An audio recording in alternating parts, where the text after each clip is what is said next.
নিয়ন্ত্রণহীন ট্রাক্টরে ধাক্কায় আহত হলো 6 স্কুল ছাত্রী সহ এক চায়ের দোকানদার। শুক্রবার এই ঘটনাকে কেন্দ্র করে ব্যাপক উত্তেজনা ছড়ালো মালদার রতুয়া থানার বাজিতপুর এলাকায়। জানা গেছে, এদিন দুপুর নাগাদ ইটভাটার এক ট্রাক্টর চালক খালি ট্রাক্টর প্রচণ্ড গতিতে বাজিতপুর এলাকা দিয়ে রতুয়া ভালুকা রাজ্য সড়ক ধরে যাচ্ছিল। যাওয়ার পথে বাজিতপুর এলাকায় হঠাৎ করে চালক নিয়ন্ত্রণ হারিয়ে ফেলে। ফলে নিয়ন্ত্রণহীন ট্রাক্টর রাস্তা থেকে নেমে রাস্তার পাশের এক চায়ের দোকানে ঢুকে পড়ে। ওই সময় ভালুকা রায়মোহিনী মোহন হাই স্কুলের 6 ছাত্রী রাজ্য সড়ক ধরে বাড়ি ফিরছিল। তারা ট্রাক্টরের ধাক্কায় গুরুতর আহত হয়। এছাড়াও চায়ের দোকানের এক মহিলাও সামান্য আহত হন। এই ঘটনাকে কেন্দ্র করে এলাকায় ব্যাপক উত্তেজনা তৈরি হয়। উত্তেজিত জনতা পথ অবরোধ করে বিক্ষোভ দেখায়। পরে ভালুকা ফাঁড়ি এবং রতুয়া থানার বিশাল পুলিশ বাহিনী গিয়ে পরিস্থিতি নিয়ন্ত্রণে আনে বলে জানা গেছে। ট্রাক্টর আসছিল, ঠিক আছে, কোন দিক দিয়ে? ট্রাক্টর ভালুকা যাচ্ছিল, ভাটার গাড়ি, কিন্তু আর প্রায় 60-এর প্লাস গাড়ি আছে স্পিডে। আর 5টা মেয়ে চলে আসছে, পিছনে আমার বোনরা ছিল, 2টো বোন ছিল আমার, ঠিক আছে। তো ওরা আগিয়ে ছিল, 5টা মেয়ে যে ছিল আগিয়ে ছিল। তো যেভাবে এসছে কিনা ব্রেক করেনি, কিন্তু ড্রাইভার ব্রেক করেনি। আমি দেখলাম যে আর ডালা নাচছিল, ও তো ব্রেক কন্ট্রোল হয়নি। ব্রেকে যদি পা দিয়ে থাকে ব্রেক কন্ট্রোল হয়নি, এসে মেরেছে কিনা আমাদের পোল ছিল, যে মেরেছে পায়ে লেগেছে। ওটা স্টুডেন্ট 5টা আছে আর একটা বউ আছে। কোন স্কুলের ছাত্রী ওরা? কোন স্কুলের ছাত্রী? ভালুকা রায়মোহিনী বিদ্যাপীঠ। যারা ছাত্রী আহত হয়েছে ওরা এখন ভর্তি কোথায় আছে? এক বছর আগে রাস্তা তৈরির জন্য অর্থ বরাদ্দ হয়। বরাদ্দকৃত অর্থের পরিমাণ, কাজ শুরুর দিন, কাজের পরিমাপ ইত্যাদি নানান বিষয়ে উল্লেখ করে রাস্তার মোড়ে বোর্ডও লাগানো হয়। কিন্তু ওই পর্যন্ত এখনো পাকা রাস্তা তৈরির কাজ শুরু হয়নি।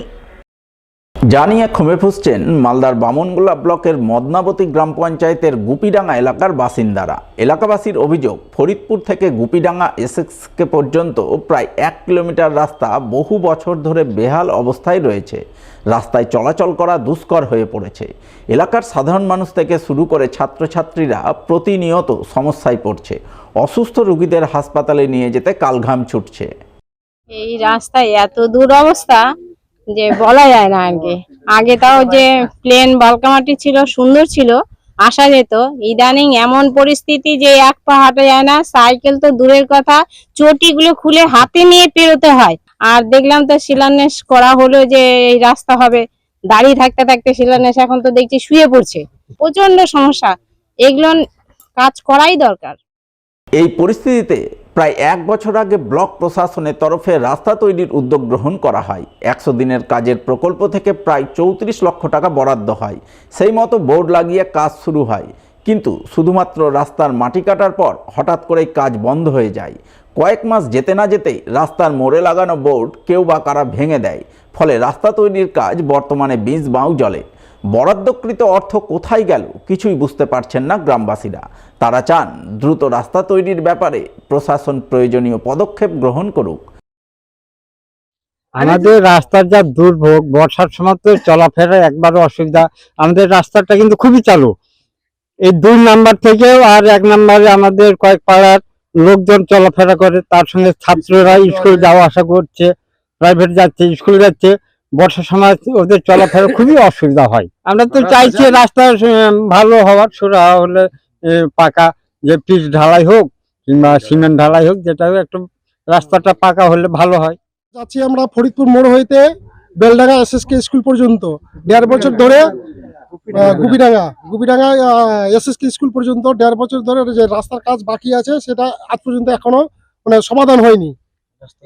এবং আমরা বিডিও প্লাস প্রশাসনের কাছে আমরা লিখিত আবেদন জমা করেছি, একটা নয় 8-10টা জমা করেছি। জমা করা পর্যন্ত এখনো কোনো কাজের আমরা সুরা পাইনি, কাজ দেখতে পাইনি। বর্ষাকালে রাস্তা চলাচল অসুবিধায়, তোমার গাড়ি প্লাস তোমার কোনো যানবাহন বা 2 চাকার বাইক টাইক কোনো কিছুই আসতে পারে না। এখন আমরা পাকা রাস্তা যাচ্ছি, ঢালাই রাস্তা বা পাকা রাস্তা, যে কোনো রাস্তা হলে হবে।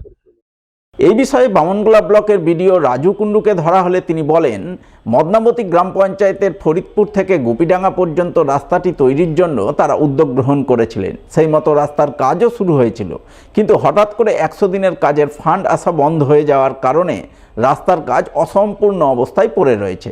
ফান্ড আসলেই দ্রুত রাস্তার কাজ শুরু করবেন, অথবা অন্য কোনো ফান্ড থেকে রাস্তার কাজ সম্পূর্ণ করার উদ্যোগ নেবেন। এইটা আমরা এনআইজি এর অ্যানুয়াল অ্যাকশন প্ল্যানে এই রাস্তাটাকে ধরেছিলাম। আমাদের রাস্তাটা ঠিকাদারও পেয়েছিল এবং ওরা কাজ প্রাইমারি স্তরে শুরু করেছিল। তারপরে এনআইজিএস ফান্ড বন্ধ হওয়াতে কাজটা কমপ্লিট করেনি।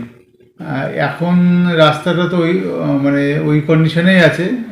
ভবিষ্যতে ওটা যদি এনআইজিএ ফান্ড ঢোকে তখন করা হবে, আদারওয়াইজ এটা অন্য কোনো ফান্ড থেকে করতে হবে রাস্তা।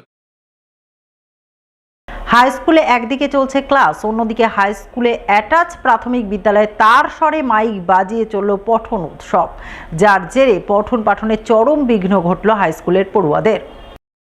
শুক্রবার এমনটাই ছবি নজরে এলো মালদার মানিকচক শিক্ষা নিকেতন হাই স্কুলে। উল্লেখ্য, এই স্কুলেই রয়েছে একটি অ্যাটাচ প্রাথমিক বিদ্যালয়, যার নাম মানিকচক ম্যানেজড প্রাথমিক বিদ্যালয়। শুক্রবার এই বিদ্যালয়ে মানিকচক অঞ্চলের সমস্ত প্রাথমিক বিদ্যালয়ের পড়ুয়াদের নিয়ে পঠন উৎসব অনুষ্ঠিত হয়। তার স্বরে মাইক বাজিয়ে বিভিন্ন অনুষ্ঠান চলে, ফলে হাই স্কুলের পঠন পাঠনে চরম ব্যাঘাত ঘটে।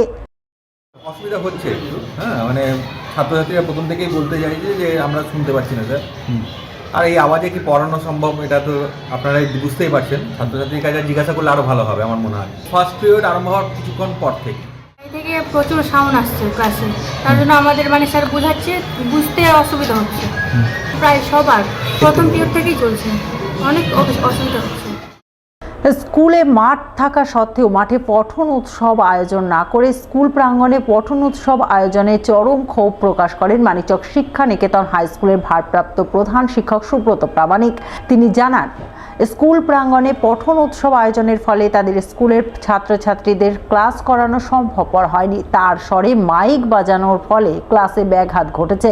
এই বিষয় নিয়ে তিনি মানিকচক থানার আইসি ও বিডিওকে মৌখিকভাবে অভিযোগ জানিয়েছেন। প্রয়োজন পড়লে লিখিত অভিযোগ জানাবেন। হঠাৎ ম্যাডাম আমার কাছে বলে যে এখানে উনি একটা প্রোগ্রাম করবেন। আমি বললাম কী প্রোগ্রাম ম্যাডাম? 11টা থেকে করবেন, 5টা পর্যন্ত করবেন বললেন। আমি বললাম এটা তো কথা নেই, আপনার এসআই ম্যাডাম আমাকে আমাদের স্কুলের মাঠের কথা বলেছিলেন, তো আপনি এখানে কেন করতে চাইছেন?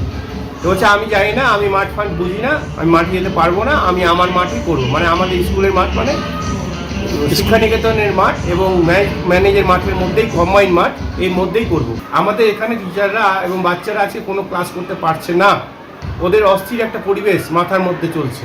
আমি থানাতে আমি আইসিকে রিপোর্ট করেছি এবং সেটাও বাই ফোন, জয়েন্ট ভিডিওকে বাই ফোন আমি জানিয়েছি। এবার যার জন্য আইসিএসে সাউন্ডটা কিছুটা কমিয়ে গিয়েছিলেন, আবার সাউন্ডটা বেড়ে যাচ্ছে। আমি লিখিত জানানোর কথা ভেবে রেখেছি এবং ফার্দার আমি চাইছি যেন এরকম কোনো প্রোগ্রাম হলে পরে ল অ্যান্ড অর্ডারকে ফলো করা হয়। এই বিষয়ে মানিকচক ম্যানেজড প্রাথমিক বিদ্যালয়ের প্রধান শিক্ষিকা সুলতানা খাতুন জানান, সমগ্র শিক্ষা মিশনের উদ্যোগে পঠন উৎসব হচ্ছে। গান আবৃত্তির জন্য সাউন্ড ব্যবহার করতে হয়েছে। সময়ের অভাবে অন্য কোথাও অনুষ্ঠান করতে পারেননি, তবে কারো সমস্যা হলে তাকে জানাতে পারতেন, তিনি সাউন্ড কমিয়ে দিতেন বা অফ করে দিতে পারতেন। এই সম্পূর্ণ অভিযোগ মিথ্যে, এই কারণে যে আমি ফার্স্ট টাইম যখন অনুষ্ঠানটা শুরু করি তখন 2 টাইম ওনার কাছে গেছি প্রদীপ জ্বালানোর জন্য, যে আমার অনুষ্ঠানের শুভ সূচনা ওনাকে দিয়ে করব।